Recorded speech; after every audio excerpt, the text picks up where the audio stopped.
So let's talk about it, because you give a lot of like tips on how to have these hard conversations. So what's a common scenario that you see, and what's the sort of conversation we can have around that? One would probably be feeling like there's a friend who's the clingy friend. Like she demands too much, like we talked about earlier, and wanting space, but not wanting to hurt her feelings. And that's a tough one. Yeah. That's a tough one. And so it's on the surface, we're reluctant to have that conversation because we don't want to hurt her feelings, which is a noble cause. But it becomes something known as ruinous empathy if I never bring up my issues because I don't want to hurt you. But now it's at the point of me self-sacrificing because I'm so highly attuned to your feelings. And that's not necessarily a good thing, especially people pleasers do that. I'm so attuned to how you feel that I don't make any space for my preferences, needs, or desires. So if you're in that situation, for example, where you're like, okay, this friend is wanting more than I can give, you want to be careful to not highlight her inadequacies, but instead highlight what it is you want to move toward. So I might say something like, hey, I know that, you like to connect throughout the day, but for me, I really work best doing like a catch-up call on the weekends. So what do you want to do? Saturdays or Sundays? My subtext is I'm not going to answer multiple texts throughout the day because it's overwhelming. But I'm also not going to word that as like, you text too much or you're doing too much for me, because it leaves people with complexes. So we're trying to be gentle and focus on the impact of their behavior. Hey, I know you text throughout the day, but I really prefer weekends. Which day is good for you, Saturday or Sunday? And then I'd have to follow through with that on my behavior. If she's texting me 10 times a day, I'm not answering each one because that's sending mixed signals. So I know that that's really awkward. And some women are like, there's no way I'm going to do that because that's so freaking tense. But you have to remind yourself the right people want that data. Like I would want to know if a friend thought, man, Danielle's a little much. I would want to know that, right? So we just have to, a lot of us, reframe our attitude toward conflict itself. And here's the funny thing is you don't want to tell the clingy friend because you're afraid of hurting her feelings. So instead, you just pull away, which just makes her get more clingy, which is probably her lifelong pattern that has happened, which has caused this clingy thing of like, people keep pulling away and they're not understanding why. So the moment they are, let me like ask them more, because no one's actually given her that feedback. Right. And so it's sad because we throw out the baby with the bathwater of like, that could be an amazing friend in so many different ways. And because of her probably like anxious attachment style in friendships, she's just like, do you still love me? Do you still love me? So it's either, I love how you said Saturday or Sunday, because it's not saying, oh yeah, let's talk on the weekends in this vague way. It's actually saying, and I actually really want to do this with you. Is it Saturday or Sunday? So I'm just like, oh, okay, exhale. She actually does want to talk to me. Right. And then I never have to be in this like questioning in my head that I think a lot of us women have been in of, am I being too much? Right. Yeah. Which is really hard. I know kind of recently, I had a friend in my life and we had to have a tough conversation. And I almost didn't have it because I had convinced myself there's no point. This is not a changeable thing. And it had to do with gossip. Okay. And I'm not above getting some good tea. Okay. Like, tell me the tea. But also, like, every time we get together, we're like disparaging somebody else. Of course, that's going to make me uncomfortable. So she began to say to me, like, I just feel like you don't open up the way you used to this and not making the connection. I just was like, oh, yeah, But I was like, I don't want to be dishonest. Like at some point I need to let her know this is bubbling up in me because of what you're doing. So we did the whole like, hey, do you have time to talk? It felt a little formal. And during that conversation, I just was like, the last thing I want to do is offend you, but I've been thinking about this a lot to try to demonstrate I'm being thoughtful and gentle here. And sometimes when you share with me things that your other friends have going on, it just makes me wonder like if my stuff's being shared. And I think that's making me, withdraw a little bit. And she surprised me by saying, wow, I could totally see how you would see that. And then she was like, I guess I share with you because I think you're a bolt. So I know it's not going anywhere. And I was like, right, but I don't know if you're sharing my stuff. And she was like, you know what? I will stop doing that. And that was that. And I almost kind of pulled away because I thought there's no way this is going to work. And it was effective. I was like pleasantly surprised. So it's possible. So like, but do you honestly trust now? That friendship sunsetted. It did. Okay. It did. Which is really hard. That's the thing. It's like, for sure, I've been in friendships that it starts with maybe gossiping about some random celebrity or this, then it turns into more and it becomes a tone of the friendship. And then you have the thought of this.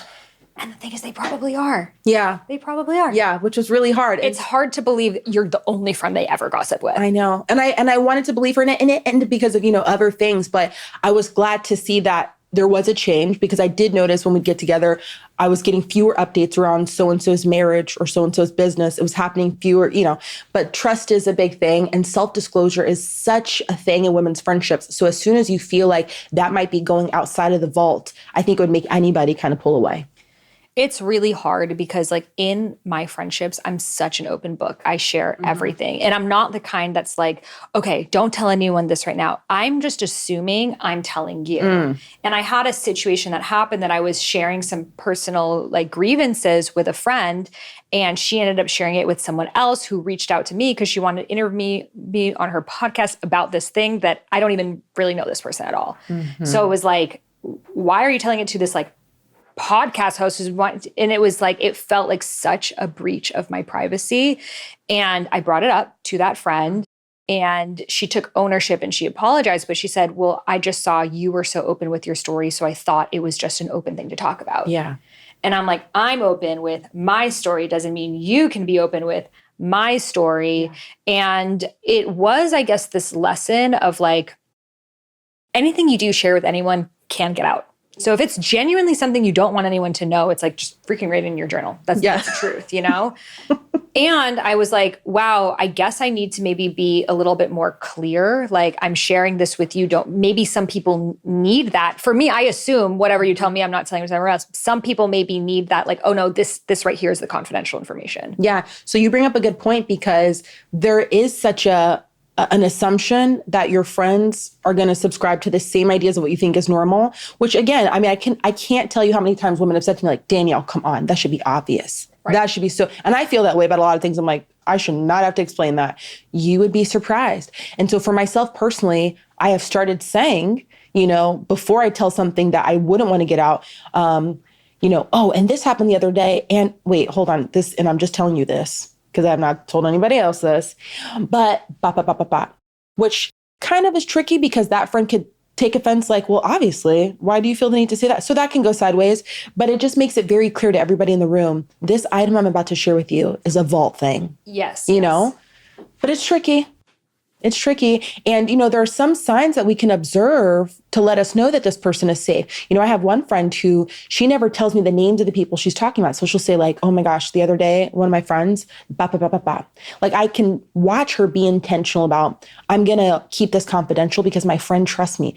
That's one of the people I feel the most safe with because I've seen her do it with other people. And so it's a combination of what evidence has this person given you over the course of your friendship that it's a safe space. And if there are ever moments of ambiguity, it's okay to be really clear. I'd rather you do that than have, some messiness. Yeah. And like, there's a lot of like information about gossip and how it was like this evolutionary survival tool of like the woman would gather and be like weaving their baskets and gathering the berries and be like, oh, did you hear so-and-so? And it was a safety thing of like, this person's not safe. This is what's happening in that hut. A war might be happening. It was how women shared information. So there is something that is really innate to women of talking about the business of other people, but it's more for the lessons of it. So I like how that friend is still, and then sometimes someone tells you something really heavy that you kind of like feel it's so much for you to carry on your own. And so what I think is a better way is like you can share the lesson of that thing without sharing the name of the person involved.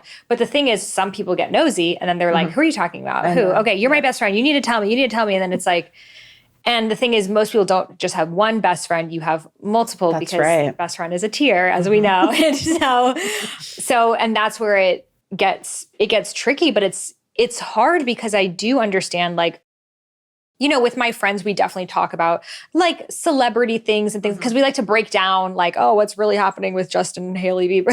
Sometimes we talk about these things.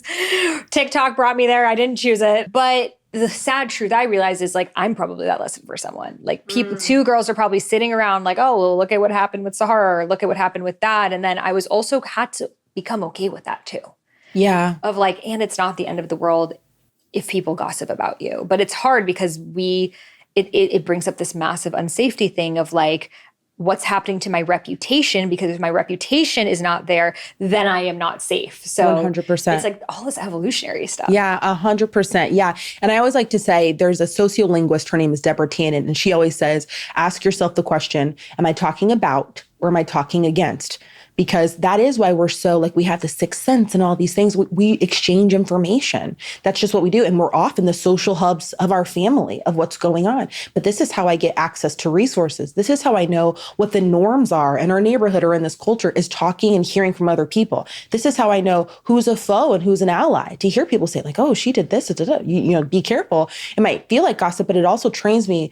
Oh gosh, I might not want to do business with her. I didn't realize that she does these shady things, you know? And so, you know, I just think that nuance is important, because you so often hear people say like, well, we just need to be not talking about people. And I just don't know how realistic that is. It's just knowing that differentiation.